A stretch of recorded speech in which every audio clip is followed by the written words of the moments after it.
ಕೇಳಿದ್ದು ದೊರೆಯುತ್ತದೆ. ಜಯಶ್ಯಾಮ್ ಜಬದೊರೆ. ಅಧ್ಯಾಯ 8.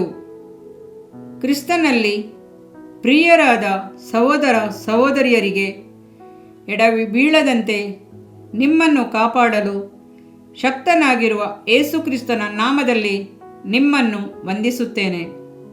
ಕಳೆದ ಅಧ್ಯಾಯಗಳಲ್ಲಿ ಪ್ರಾರ್ಥನೆ ಎಂದರೆ ಏನು ಎಂಬುದರ ಬಗ್ಗೆ ಆಲೋಚಿಸಿದೆವು. ನೀವು ಈ ಭಾಗದಲ್ಲಿ ಕೇಳಿದ್ದು ಪಡೆದುಕೊಳ್ಳಬೇಕಾದರೆ ಹೇಗೆ ದೇವರ ಚಿತ್ತಕ್ಕನುಸಾರವಾಗಿ ಪ್ರಾರ್ಥಿಸಬೇಕೆಂಬುದನ್ನು ತಿಳಿಯೋಣ. ಕೆಲವು ಸಮಯಗಳಲ್ಲಿ ದೇವರೇ ನನ್ನ ಅಗತ್ಯತೆಗಳನ್ನು ಸಂಧಿಸು ಎಂದು ಕೇಳುವುದಕ್ಕೆ ಬದಲಾಗಿ ನಿನ್ನ ಚಿತ್ತವಾದರೆ ಈ ಕಾರ್ಯವನ್ನು ನೆರವೇರಿಸು ಎಂದು ಪ್ರಾರ್ಥಿಸುತ್ತೇವೆ. ನಾವು ನಮ್ಮನ್ನು ದೇವರ ಚಿತ್ತಕ್ಕೆ ಒಪ್ಪಿಸಿಕೊಟ್ಟು ಪ್ರಾರ್ಥಿಸುತ್ತೇವೆ ಎಂದು ನೆನೆಸುತ್ತೇವೆ. ಆದರೆ ಹಾಗಲ್ಲ. ಹಾಗೆ ಪ್ರಾರ್ಥಿಸುವುದು ನಮ್ಮ ವಿಶ್ವಾಸವನ್ನೇ ಎತ್ತಿ ಹಿಡಿಯುತ್ತದೆ. ಅನೇಕ ಸಾರಿ ನಾವು ಕೇಳಿದ್ದು ಸಿಗುವುದಿಲ್ಲ. ಆದುದರಿಂದಲೇ ದೇವರೇ ನಿನ್ನ ಚಿತ್ತವಾದರೆ ಎಂದು ಪ್ರಾರ್ಥಿಸುವುದಕ್ಕಿಂತಲೂ ಆತನ ಚಿತ್ತದಂತೆ ಪ್ರಾರ್ಥಿಸುವುದನ್ನು ಕಲಿತುಕೊಳ್ಳುವುದು ಒಳ್ಳೆಯದು. ಆತನ ಪರಿಶುದ್ಧ ನಾಮಕ್ಕೆ ಮಹಿಮೆ ಉಂಟಾಗುವಂತೆ ನಾವು ಏನು ಕೇಳಿದರೂ ಆತನು ಕೊಡುತ್ತಾನೆ. ಆತನ ಚಿತ್ತದಂತೆ ನಾವು ಪ್ರಾರ್ಥಿಸಬೇಕಾದರೆ ದೇವರನ್ನು ಮೆಚ್ಚಿಸಬೇಕಾದ ಕಾರ್ಯಗಳನ್ನು, ಆತನ ನಾಮಕ್ಕೆ ಮಹಿಮೆಯನ್ನು ತರುವ ಕಾರ್ಯಗಳನ್ನು ಕೇಳಿಕೊಳ್ಳಿರಿ. ದೇವರನ್ನು ದುಃಖಪಡಿಸುವ ಕಾರ್ಯಗಳನ್ನು, ಆತನ ಕ್ರಿಯೆಗಳಿಗೆ ತಡೆಯೊಡ್ಡುವ ಕಾರ್ಯಗಳನ್ನು, ಪಾಪಕ್ಕೆ ಪ್ರೇರೇಪಿಸುವ ಕಾರ್ಯಗಳನ್ನು ನಾವು ಕೇಳಿಕೊಳ್ಳಬಾರದು. ದೇವರ ಚಿತ್ತದಂತೆ ಪ್ರಾರ್ಥಿಸಲು ಕೆಳಗೆ ಬರೆದಿರುವ ಕೆಲವು ವಿಧಿನಿಯಮಗಳನ್ನು ಕೈಗೊಳ್ಳಬೇಕು. 1. ಸಂಪೂರ್ಣವಾಗಿ ನಿನ್ನನ್ನು ದೇವಚಿತ್ತಕ್ಕೆ ಒಪ್ಪಿಸಿಕೊಡು. ನಿನ್ನ ಮಾರ್ಗವನ್ನು ಕರ್ತನಿಗೆ ಒಪ್ಪಿಸು. ಆತನ ಮೇಲೆ ನಂಬಿಕೆ ಇಡು. ಆತನೇ ನಿನಗೋಸ್ಕರ ಎಲ್ಲ ಕಾರ್ಯವನ್ನು ಮಾಡುವನು. ಜ್ಞಾನೋಕ್ತಿ 3:6. ಕರ್ತನ ಪ್ರಾರ್ಥನೆಯಲ್ಲಿ ನಿನ್ನ ಚಿತ್ತವು ಪರಲೋಕದಲ್ಲಿ ನೆರವೇರುವ ಪ್ರಕಾರ ಭೂಲೋಕದಲ್ಲಿಯೂ ನೆರವೇರಲಿ ಎಂದು ಪ್ರಾರ್ಥಿಸುತ್ತೇವೆ. ದೇವರು ನಮ್ಮ ತಂದೆಯಾಗಿದ್ದಾನೆ. ಮಕ್ಕಳು ತಂದೆಯ ಆಳ್ವಿಕೆಗೆ ಒಳಪಟ್ಟಿರಬೇಕು. ದೇವರು ನಮ್ಮನ್ನು ತನ್ನ ರಕ್ತವನ್ನು ಕ್ರಯಕ್ಕೆ ಕೊಟ್ಟು ನಮ್ಮನ್ನು ಕೊಂಡುಕೊಂಡಿದ್ದಾನೆ. ಆದುದರಿಂದ ದೇವರೇ ನನಗೆ ಪ್ರಾರ್ಥಿಸುವುದನ್ನು ಕಲಿಸು ಎಂದು ಬೇಡಿಕೊಳ್ಳೋಣ. ಸಂಪೂರ್ಣವಾಗಿ ಒಪ್ಪಿಸಿಕೊಡಲ್ಪಟ್ಟ ಹೃದಯದಿಂದ ಪ್ರಾರ್ಥಿಸಿದ ಪ್ರಾರ್ಥನೆಗೆ ಉತ್ತರ ಕೊಡಲು ಆತನು ಬಯಸುತ್ತಾನೆ. ಆದರೂ ನಮ್ಮ ಆಶೆಗಳನ್ನು ಈಡೇರಿಸಲೇಬೇಕು ಎಂಬ ಹಠದಿಂದ ಬೇಡಿಕೊಳ್ಳುವಾಗ ನಾವು ಏನನ್ನು ಹೊಂದಿಕೊಳ್ಳಲಾರೆವು. ಯಾಕೋಬ 4:3. ನಮ್ಮ ಹೃದಯವನ್ನು ಸಂಪೂರ್ಣವಾಗಿ ದೇವರ ಚಿತ್ತಕ್ಕೆ ಒಪ್ಪಿಸಿಕೊಡುವಾಗ ಮಾತ್ರ ದೇವರು ನಮ್ಮ ಅಗತ್ಯತೆಗಳನ್ನು ಸಂಧಿಸುತ್ತಾನೆ. 2ನೇದಾಗಿ, ದೇವರ ಚಿತ್ತದಂತೆ ಪ್ರಾರ್ಥಿಸಲು ಆತನ ವಾಕ್ಯಗಳ ಬಗ್ಗೆ ನಮಗೆ ಸಾಕಷ್ಟು ತಿಳುವಳಿಕೆ ಇರಬೇಕು. ಆಗ ನಾವು ದೇವರ ಚಿತ್ತವನ್ನು ತಿಳಿದುಕೊಳ್ಳಲು ಸಾಧ್ಯವಾಗುತ್ತದೆ. ನೀವು ನನ್ನಲ್ಲಿಯೂ ನನ್ನ ವಾಕ್ಯಗಳು ನಿಮ್ಮಲ್ಲಿಯೂ ನೆಲೆಗೊಂಡಿದ್ದರೆ ಏನು ಬೇಕಾದರೂ ಬೇಡಿಕೊಳ್ಳಿರಿ, ಅದು ನಿಮಗೆ ದೊರೆಯುವುದು. ಯೆಹೋವನ 15:7, ಕೀರ್ತನೆ 1:1, 2, 3. ಯೆಹೋಶುವ 1:7-9 ವಾಕ್ಯಗಳಲ್ಲಿ ಸತ್ಯವೇದ ವಾಕ್ಯಗಳನ್ನು ಹಗಲಿರುಳು ಧ್ಯಾನಿಸಬೇಕು. ಹೋಗುವಾಗಲೂ ಬರುವಾಗಲೂ ಎಡಕ್ಕಾಗಲಿ ಬಲಕ್ಕಾಗಲಿ ತಿರುಗಬಾರದು ಎಂದು ಹೇಳಿಯದೆ, ನಮ್ಮ ಅನುದಿನದ ಆಹಾರವನ್ನು ಇವತ್ತು ದಯಪಾಲಿಸು ಎಂದು ಬರೆದದೆ. ಅದರಂತೆ ಪ್ರಾರ್ಥಿಸುವುದು ತಪ್ಪಲ್ಲ. ಆದರೆ ನಿನ್ನ ಚಿತ್ತವಾದರೆ ಈ ದಿನ ಆಹಾರವನ್ನು ದಯಪಾಲಿಸು ಎಂದು ಬೇಡಿಕೊಳ್ಳುವುದು ತಪ್ಪು. ನೀವು ಮೊದಲು ದೇವರ ರಾಜ್ಯಕ್ಕಾಗಿಯೂ ನೀತಿಗಾಗಿಯೂ ತವಕಪಡಿರಿ. ಮತ್ತಾಯ 6:33 ಎಂಬುದು ದೇವರ ವಾಕ್ಯವಾಗಿದೆ. ಆದರೆ ಲೋಕದಲ್ಲಿರುವ ಎಲ್ಲ ವಸ್ತುಗಳು ನಮಗೆ ಬೇಕೆನ್ನುವುದು ತಪ್ಪು. 3. ದೇವರ ಚಿತ್ತದಂತೆ ಪ್ರಾರ್ಥಿಸಲು ದೇವರ ಸಹಾಯ, ಪವಿತ್ರಾತ್ಮನ ನಡೆಸುವಿಕೆ ಬಹಳ ಅಗತ್ಯ. ಪವಿತ್ರಾತ್ಮನಿಂದ ನಡೆಸಲ್ಪಟ್ಟ ಪ್ರಾರ್ಥನೆಯಾಗಿರುವುದಾದರೆ ನಾವು ಬೇಡಿಕೊಂಡದ್ದು ದೊರಕುತ್ತದೆ. ಹಾಗೆಯೇ ಪವಿತ್ರಾತ್ಮನು ಸಹ ನಮ್ಮ ಆಸಕ್ತಿಯನ್ನು ನೋಡಿ ಸಹಾಯ ಮಾಡುತ್ತಾನೆ. ಹೇಗೆಂದರೆ ನಾವು ತಕ್ಕ ಪ್ರಕಾರ ಏನು ಬೇಡಿಕೊಳ್ಳಬೇಕು ನಮಗೆ ಗೊತ್ತಿಲ್ಲದ್ದರಿಂದ ಪವಿತ್ರಾತ್ಮನು ತಾನೇ ಮಾತಿಲ್ಲದಂಥ ನರಳಾಟದಿಂದ ನಮಗೋಸ್ಕರ ಬೇಡಿಕೊಳ್ಳುತ್ತಾನೆ. ಇನ್ನು ಪ್ರಾರ್ಥನೆಯಿಂದ ಸಿಗುವ ಒಳ್ಳೆಯ ಕಾರ್ಯಗಳೇನು ಎಂದು ನೋಡೋಣ. 1. ಪ್ರಾರ್ಥನೆಯು ನಮ್ಮನ್ನು ನಾವೇ ಅರಿತುಕೊಳ್ಳಲು ಸಹಾಯ ಮಾಡುತ್ತದೆ. 2. ಪಾಪದಿಂದ ಬಿಡುಗಡೆ ಹಾಗೂ ಹೃದಯ ಶುದ್ಧೀಕರಣವಾಗುತ್ತದೆ. 3. ಶೋಧನೆಗೆ ಒಳಗಾಗದಂತೆ ಜಯವನ್ನು ಕೊಡುವುದು. 4. ನಾಲ್ಗೆಯನ್ನು ಹತೋಟಿಯಲ್ಲಿಡುವುದು. 5. ದೇವಜ್ಞಾನವನ್ನು ದೇವರ ಮಾರ್ಗವನ್ನು ತೋರಿಸುತ್ತದೆ. 6. ಸತ್ಯವೇದವನ್ನು ತೆರೆದ ಪುಸ್ತಕವಾಗಿ ನಮಗೆ ತೋರಿಸುತ್ತದೆ. 7. ಪರಿಶುದ್ಧ ಆತ್ಮನ ಸಂಪೂರ್ಣವಾದ ತಿಳುವಳಿಕೆಯನ್ನು ಕೊಡುತ್ತದೆ. 8. ಎಲ್ಲ ವಿಧವಾದ ಆಶೀರ್ವಾದಗಳನ್ನು ಹೊಂದಿಕೊಂಡು ಮಹಿಮೆಯ ಮೇಲೆ ಮಹಿಮೆಯನ್ನು ಹೊಂದಿಕೊಂಡು ರೂಪಾಂತರವಾಗಲು ಪ್ರಾರ್ಥನೆಯು ಸಹಾಯ ಮಾಡುವುದು. 9. ದೇವರ ಶಕ್ತಿಯಿಂದ ನಾವು ದೇವರ ಸೇವೆ ಮಾಡಲು ಪ್ರಾರ್ಥನೆಯು ನಮಗೆ ಸಹಾಯ ಮಾಡುವುದು. 10. ಪ್ರಾರ್ಥನೆಯು ಇತರರನ್ನು ರಕ್ಷಿಸುವುದು. 11. ಉಜ್ಜೀವವನ್ನುಂಟು ಮಾಡುವುದು. 12. ಲೋಕದಲ್ಲೆಲ್ಲ ಸುವಾರ್ತೆ ಸಾರಲು ಪ್ರಾರ್ಥನೆಯು ಸಹಾಯ ಮಾಡುವುದು. ಏಕೆ ಪ್ರಾರ್ಥಿಸಬೇಕು? 1. ಲೋಕದಲ್ಲಿ ನಮಗೆ ಅಗತ್ಯವಾದ ಕಾರ್ಯಗಳಿಗಾಗಿ ನಾವು ಪ್ರಾರ್ಥಿಸಬೇಕು. ನಮ್ಮ ಅನುದಿನದ ಆಹಾರವನ್ನು ಇಂದು ನಮಗೆ ದಯಪಾಲಿಸು. ಲೂಕ 11:2-3. ಅರಣ್ಯದಲ್ಲಿ ಇಸ್ರೇಲರಿಗೆ ಮನ್ನಾ. ವಿಮೋಚನಕಾಂಡ 16:35. ಮಾಂಸ ಲಾವಕ್ಕಿ. ವಿಮೋಚನಕಾಂಡ 16:13. ನೀರು. ವಿಮೋಚನಕಾಂಡ 15:25.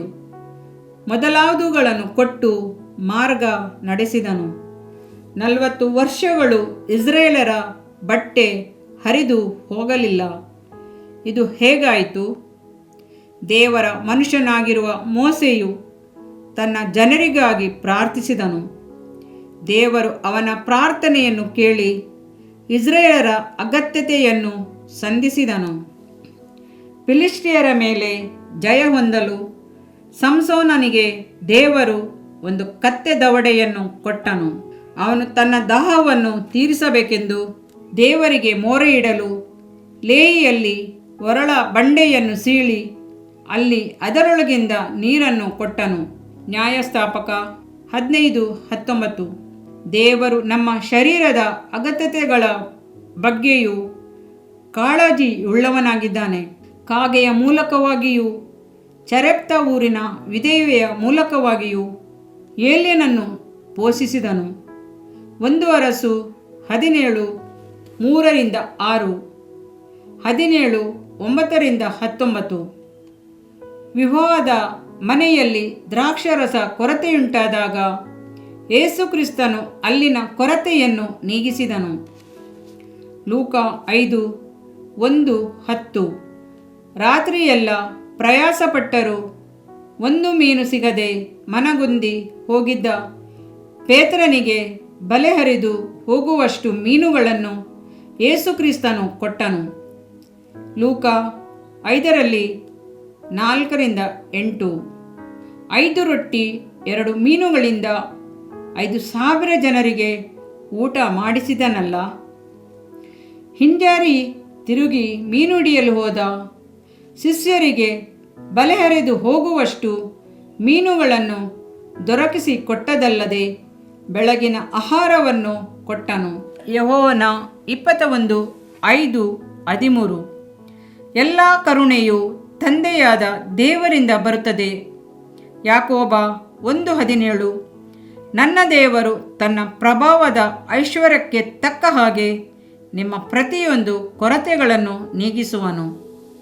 ಫಿಲಿಪಿ 4:19. ಜಾರ್ಜ್ ಮುಲ್ಲರ್ ಅವರು ಸುಮಾರು 2000 ಅನಾಥ ಮಕ್ಕಳನ್ನು ಸಾಕುತ್ತಿದ್ದರು. ಒಂದು ದಿನ ಬೆಳಿಗ್ಗೆ ಮಕ್ಕಳಿಗೆ ಹಾಲು ಸಿಕ್ಕಲಿಲ್ಲ. ಮುಲ್ಲರ್ ಅವರು ನಂಬಿಕೆಯಿಂದ ಪ್ರಾರ್ಥಿಸಿದರು. ಸ್ವಲ್ಪ ಸಮಯದಲ್ಲಿ ಬೇರೆ ಕಡೆಗೆ ಹಾಲನ್ನು ಸಾಗಿಸಬೇಕಾಗಿದ್ದ ಹಾಲಿನ ವ್ಯಾನೊಂದು ಕೆಟ್ಟು ಹೋಗಿ ಆಶ್ರಮದ ಬಳಿ ನಿಂತಿತು. ವ್ಯಾನಿನ ಯಜಮಾನನು ಬಂದು, ವ್ಯಾನ್ ಸರಿ ಮಾಡಲು ಬಹಳ ಸಮಯ ಹಿಡಿಯುತ್ತದೆ, ಆದುದರಿಂದ ನಿಮಗೆ ಎಷ್ಟು ಬೇಕಾದರೂ ಹಾಲು ತೆಗೆದುಕೊಳ್ಳಿರಿ ಅಂದನು. ಮುಲ್ಲರ್ ಅವರು ಮಕ್ಕಳಿಗೆ ಎಷ್ಟು ಬೇಕೋ ಅಷ್ಟು ಹಾಲನ್ನು ತೆಗೆದುಕೊಂಡರು. ಸ್ನೇಹಿತರೆ, ದೇವರು ನಮ್ಮ ಶರೀರದ ಅಗತ್ಯತೆಗಳನ್ನು ಸಹ ಸಂಧಿಸುತ್ತಾನೆ. ಕೇಳಿ ಪಡೆದುಕೊಳ್ಳಿರಿ. ಕೀರ್ತನೆ 34:6-10. 2. ವ್ಯಾಧಿಗಳಿಂದ ಬಿಡುಗಡೆ ಹೊಂದಲು ಪ್ರಾರ್ಥಿಸಬೇಕು. ನಿಮ್ಮಲ್ಲಿ ಒಬ್ಬನಿಗೆ ಕಾಯಿಲೆ ಬಂದರೆ ಅವನು ಸಭೆಯ ಹಿರಿಯರನ್ನು ಕರೆಕಳುಹಿಸಲಿ. ಅವರು ಕರ್ತನ ನಾಮದಲ್ಲಿ ಎಣ್ಣೆ ಹಚ್ಚಿ ಪ್ರಾರ್ಥಿಸುವವರು. ಆಗ ನಂಬಿಕೆಯಿಂದ ಮಾಡಿದ ಪ್ರಾರ್ಥನೆಯು ರೋಗಿಯನ್ನು ರಕ್ಷಿಸುವುದು. ಯಾಕೋಬ 5:14-15. ವೈದ್ಯರ ಬಳಿ ಹೋಗುವುದು ಸರಿಯಾ ಎಂಬ ಪ್ರಶ್ನೆ ನಮ್ಮಲ್ಲಿ ಹೇಳಬಹುದು. ವೈದ್ಯರ ಬಳಿಗೆ ಹೋಗುವುದು, ಔಷಧಿಗಳನ್ನು ತೆಗೆದುಕೊಳ್ಳುವುದು ತಪ್ಪಲ್ಲ. ಆದರೂ ದೇವರಿಗೆ ಅಸಾಧ್ಯವಾದ ಕಾರ್ಯ ಯಾವುದೂ ಇಲ್ಲ. ಹಿಜ್ಕೀಯ ರಾಜನು ವ್ಯಾಧಿಯಿಂದ ಬಳಲುವ ಸಮಯದಲ್ಲಿ ಅಂಜೂರದ ಹಣ್ಣುಗಳ ಅಡೆಯನ್ನು ತಂದು ಕರುವಿನ ಮೇಲಿಟ್ಟರೆ ಅರಸನು ಗುಣ ಹೊಂದುವನು ಎಂದು ದೇವರು ಹೇಳಿದನು. ಯೆಶಾಯ 38:21. ಅರಸನು ಗುಣ ಹೊಂದಿದನು. ಪರಿಶುದ್ಧ ಪೌಲನು ತಿಮೋಥೆಯನಿಗೆ ಬರೆಯುವಾಗ, ನೀನು ಇನ್ನು ಮೇಲೆ ನೀರನ್ನು ಮಾತ್ರ ಕುಡಿಯದೆ ನಿನ್ನ ಬಲಹೀನತೆಯ ನಿವಾರಣೆಗಾಗಿ ಇನ್ನು ಮೇಲೆ ಸ್ವಲ್ಪ ದ್ರಾಕ್ಷಾರಸವನ್ನು ತೆಗೆದುಕೊಳ್ಳಬಹುದೆಂದು ಹೇಳುತ್ತಾನೆ. 1 ತಿಮೋಥಿ 5:23. ನಮ್ಮ ಪ್ರೀತಿಯ ರಕ್ಷಕನು ಕುರುಡನ ಕಣ್ಣಿಗೆ ಉಗುಳಿ ಅವನ ಮೇಲೆ ಕೈಯಿಟ್ಟು ವಾಸಿ ಮಾಡಿದನಲ್ಲ. ಮಾರ್ಕ 8:23-25. ದೇವರಿಂದ ಆರೋಗ್ಯವನ್ನು ಹೊಂದಿಕೊಳ್ಳುವಾಗ ನಾವು ಆಶೀರ್ವಾದ ಪೂರ್ಣವಾದ ಆರೋಗ್ಯವನ್ನು ಹೊಂದಿಕೊಳ್ಳುವೆವು. 3. ಅಗತ್ಯವಾದ ಪ್ರತಿಯೊಂದು ಕಾರ್ಯಗಳಿಗಾಗಿ ಪ್ರಾರ್ಥಿಸಬಹುದು. ಸರ್ವ ವಿಷಯದಲ್ಲಿ ದೇವರ ಮುಂದೆ ಕೃತಜ್ಞತಾ ಸ್ತುತಿಯನ್ನು, ಪ್ರಾರ್ಥನೆ, ವಿಜ್ಞಾಪನೆಗಳನ್ನು ಮಾಡುತ್ತಾ ನಿಮಗೆ ಬೇಕಾದದನ್ನು ತಿಳಿಯಪಡಿಸಿರಿ. ಫಿಲಿಪಿ 4:6. ಆದ ಕಾರಣ ನೀವು ಪ್ರಾರ್ಥನೆ ಮಾಡಿ ಏನೇನು ಬೇಡಿಕೊಳ್ಳುತ್ತೀರೋ ಅದನ್ನೆಲ್ಲ ಹೊಂದಿದ್ದೇವೆಂದು ನಂಬಿರಿ, ಅದು ನಿಮಗೆ ಸಿಕ್ಕುವುದೆಂದು ನಿಮಗೆ ಹೇಳುತ್ತೇನೆ. ಮಾರ್ಕ 11:24. ಕರ್ತನು ನಿನ್ನ ಇಷ್ಟಾರ್ಥಗಳನ್ನು ನೆರವೇರಿಸುವನು. ಕೀರ್ತನೆ 37:4. ಆತನು ತನ್ನಲ್ಲಿ ಭಯಭಕ್ತಿಯುಳ್ಳವರ ಇಷ್ಟವನ್ನು ನೆರವೇರಿಸುತ್ತಾನೆ. ಕೀರ್ತನೆ 145:19. ಆದರೆ ನಮ್ಮ ಇಷ್ಟಗಳು ತಪ್ಪಾದಾಗಿರಬಾರದು. ನನ್ನ ದೇವರು ಕ್ರಿಸ್ತ ಯೇಸುವಿನ ಮೂಲಕ ತನ್ನ ಪ್ರಭಾವದ ಐಶ್ವರ್ಯಕ್ಕೆ ತಕ್ಕ ಹಾಗೆ ನಮ್ಮ ಪ್ರತಿಯೊಂದು ಕೊರತೆಗಳನ್ನು ನೀಗಿಸುವನು. ಫಿಲಿಪಿ 4:19. ಕರ್ತನು ನಮ್ಮ ಕುರುಬನಾಗಿರುವುದರಿಂದ ನಾವು ಕೊರತೆ ಪಡಬೇಕಾಗಿಲ್ಲ. ಇದರಿಂದ ನಿನ್ನ ದೇಹಕ್ಕೆ ಆರೋಗ್ಯವು, ಎಲುಬುಗಳಿಗೆ ಸಾರವು ಉಂಟಾಗುವವು. ಜ್ಞಾನೋಕ್ತಿಗಳು 3ನೇ ಅಧ್ಯಾಯ 8ನೇ ವಾಕ್ಯ. ಪ್ರಿಯ ವೀಕ್ಷಕರೇ ಮತ್ತು ಕರ್ತನಲ್ಲಿ ಸಹೋದರ ಸಹೋದರಿಯರೇ, ನೀವು ನಮ್ಮ ಈ ಕಾರ್ಯಕ್ರಮವನ್ನ ವೀಕ್ಷಿಸಿದ್ದಕ್ಕಾಗಿ ದೇವರ ನಾಮದಲ್ಲಿ ನಿಮಗೆ ವಂದನೆಗಳು.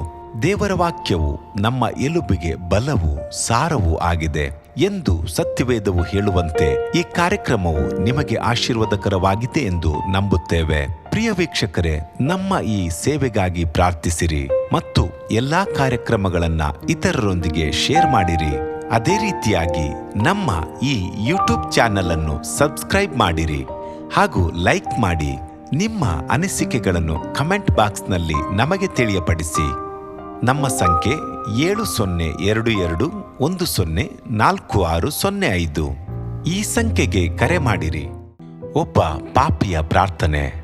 ಯೇಸುವನ್ನು ರಕ್ಷಕನಾಗಿ ಅಂಗೀಕರಿಸಲು ಮಾಡಬೇಕಾದ ಪ್ರಾರ್ಥನೆ. ಪ್ರಿಯ ಪರಲೋಕದ ತಂದೆಯೇ, ಯೇಸುವಿನ ಹೆಸರಿನಲ್ಲಿ ನಾನು ನಿನ್ನ ಬಳಿಗೆ ಬಂದಿದ್ದೇನೆ. ನನ್ನ ಬಳಿಗೆ ಬರುವವರನ್ನು ನಾನು ತಳ್ಳಿಬಿಡುವುದೇ ಇಲ್ಲ. ಯೋಹಾನ 6:37 ಎಂದು ನಿನ್ನ ವಾಕ್ಯ ಹೇಳುತ್ತದಲ್ಲ. ಆದ್ದರಿಂದ ನೀನು ನನ್ನನ್ನು ತಳ್ಳಿಬಿಡದೆ ನನ್ನನ್ನು ಸೇರಿಸಿಕೊಳ್ಳುವಿ ಎಂದು ನನಗೆ ಗೊತ್ತಿದೆ. ಆದ್ದರಿಂದ ನಾನು ನಿನಗೆ ಸ್ತೋತ್ರ ಮಾಡುತ್ತೇನೆ. ನೀನು ನಿನ್ನ ವಾಕ್ಯದಲ್ಲಿ ನೀನು ಯೇಸುವನ್ನೇ ಕರ್ತನೆಂದು ಬಾಯಿಂದ ಅರಿಕೆ ಮಾಡಿಕೊಂಡು ದೇವರು ಆತನನ್ನು ಸತ್ತವರೊಳಗಿಂದ ಎಬ್ಬಿಸಿದನೆಂದು ಹೃದಯದಿಂದ ನಂಬಿದರೆ ನಿನಗೆ ರಕ್ಷಣೆಯಾಗುವುದು ಎಂತಲೂ ಕರ್ತನ ನಾಮವನ್ನ ಹೇಳಿಕೊಳ್ಳುವವರೆಲ್ಲರಿಗೆ ರಕ್ಷಣೆಯಾಗುವುದೆಂತಲೂ ಬರೆದಿದೆ. ರೋಮ 10:9-13 ವಾಕ್ಯ.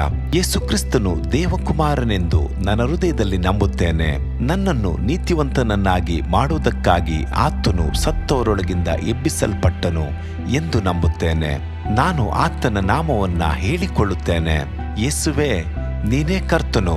ತಂದೆಯೇ, ನೀನು ನನ್ನನ್ನು ರಕ್ಷಿಸಿದಿ ಎಂದು ನಾನು ನಂಬುತ್ತೇನೆ. ನಿನ್ನ ವಾಕ್ಯವು ಹೇಳುತ್ತದೆ, ಮನುಷ್ಯನು ಹೃದಯದಿಂದ ನಂಬುವುದರ ಮೂಲಕ ನೀತಿಯು ದೊರಕುತ್ತದೆ, ಬಾಯಿಂದ ಅರಿಕೆ ಮಾಡುವುದರ ಮೂಲಕ ರಕ್ಷಣೆಯಾಗುತ್ತದೆ. ರೋಮ 10:10. ನಾನೀಗ ನನ್ನ ಹೃದಯದಲ್ಲಿ ನಂಬುತ್ತೇನೆ ಹಾಗೂ ಯೇಸುವೇ ನನ್ನ ಕರ್ತನೆಂದು ಅರಿಕೆ ಮಾಡುತ್ತೇನೆ. ಆದುದರಿಂದ ನಾನೀಗ ರಕ್ಷಣೆ ಹೊಂದಿದ್ದೇನೆ. ಅಪ್ಪಾ ತಂದೆಯೇ, ನಿನಗೆ ಸ್ತೋತ್ರ. ಲೂಕನು ಬರೆದ ಸುವಾರ್ತೆ 11ನೇ ಅಧ್ಯಾಯದಲ್ಲಿ ಬರೆದಿರುವಂತೆ, ನಿಮ್ಮಲ್ಲಿ ತಂದೆಯಾದವನು ಮೀನನ್ನು ಕೇಳುವ ಮಗನಿಗೆ ಮೀನು ಕೊಡದೆ ಹಾವನ್ನು ಕೊಡುವನೆ? ಅಥವಾ ತತ್ತಿಯನ್ನು ಕೇಳಿದರೆ ಚೇಳನ್ನು ಕೊಡುವನೆ? ಹಾಗಾದರೆ ಕೆಟ್ಟವರಾದ ನೀವು ನಿಮ್ಮ ಮಕ್ಕಳಿಗೆ ಒಳ್ಳೆ ಪದಾರ್ಥಗಳನ್ನು ಕೊಡಬಲ್ಲವರಾದರೆ ಪರಲೋಕದಲ್ಲಿರುವ ನಿಮ್ಮ ತಂದೆಯು ತನ್ನನ್ನು ಬೇಡಿಕೊಳ್ಳುವವರಿಗೆ ಎಷ್ಟೋ ಹೆಚ್ಚಾಗಿ ಪವಿತ್ರಾತ್ಮ ವರವನ್ನ ಕೊಡುವವನಲ್ಲವೇ ಅಂದನು. ತಂದೆಯೇ, ನೀನು ಕೇಳಿಕೊಳ್ಳುವವರಿಗೆ ಪವಿತ್ರಾತ್ಮನ ವರವನ್ನು ಹೇರಳವಾಗಿ ಕೊಡುವಾತನಾಗಿದ್ದಿ. ಆದ್ದರಿಂದ ನನ್ನ ಮೇಲೆಯೂ ನಿನ್ನ ಆತ್ಮನನ್ನು ಸುರಿಸಬೇಕಾಗಿ ಬೇಡಿಕೊಳ್ಳುತ್ತೇನೆ. ಕೀರ್ತನೆ 81:10 ಬರೆದಿದೆ, ಅಗಲವಾಗಿ ಬಾಯಿದೆರೆಯಿರಿ, ಅದನ್ನು ತುಂಬಿಸುವೆನು. ಕರ್ತನೇ, ನನ್ನನ್ನು ಪವಿತ್ರಾತ್ಮನಿಂದ ತುಂಬಿದಂತ ನೀನು ನನ್ನನ್ನು ಅನ್ಯ ಭಾಷೆಯ ವರದಿಂದಲೂ ತುಂಬುವವನಾಗಿದ್ದಿ ಎಂದು ನಂಬುತ್ತೇನೆ. ಅದರಂತೆ ನಾನು ನನ್ನ ಬಾಯಿಯನ್ನು ತೆರೆದು ನಿನ್ನ ಸ್ತೋತ್ರ ಮಾಡುವಾಗ ಅನ್ಯ ಭಾಷೆಯ ಅಭಿಷೇಕದಿಂದ ನನ್ನನ್ನು ತುಂಬುವವನಾಗಿದ್ದಿ ಎಂದು ನಂಬುತ್ತೇನೆ. ಈಗ ನೀವು ನಿಮ್ಮ ಬಾಯಿಯನ್ನು ತೆರೆದು ಮಾತನಾಡುವಾಗ ಪವಿತ್ರಾತ್ಮನು ನಿಮ್ಮ ಬಾಯಿಯನ್ನು ತನ್ನ ಭಾಷೆಯಿಂದ ತುಂಬುವವನಾಗಿದ್ದಾನೆ. ಇದು ದೇವರ ಭಾಷೆಯಾಗಿದೆ. ಈ ಅಭಿಷೇಕವನ್ನ ಹೊಂದಿಕೊಳ್ಳಲು ನೀವು ನಿಮ್ಮ ಸ್ವರವನ್ನ ಉಪಯೋಗಿಸಬೇಕು. ಅದರಿಂದ ನೀವು ನಿಮ್ಮ ಬಾಯಿಯನ್ನು ತೆರೆದು ದೇವರಿಗೆ ಸ್ತೋತ್ರ ಮಾಡುವಾಗ ದೇವರು ನಿಮ್ಮನ್ನು ಅನ್ಯ ಭಾಷೆಯ ವರದಿಂದ ತುಂಬುವವನಾಗಿದ್ದಾನೆ. ಪ್ರಿಯರೇ, ಈಗ ನೀವು ಪವಿತ್ರಾತ್ಮನಿಂದ ತುಂಬಲ್ಪಟ್ಟ ಆತನ ಪ್ರಿಯ ಮಕ್ಕಳಾಗಿದ್ದೀರಿ. ದೇವರ ನಾಮಕ್ಕೆ ಸ್ತೋತ್ರವಾಗಲಿ.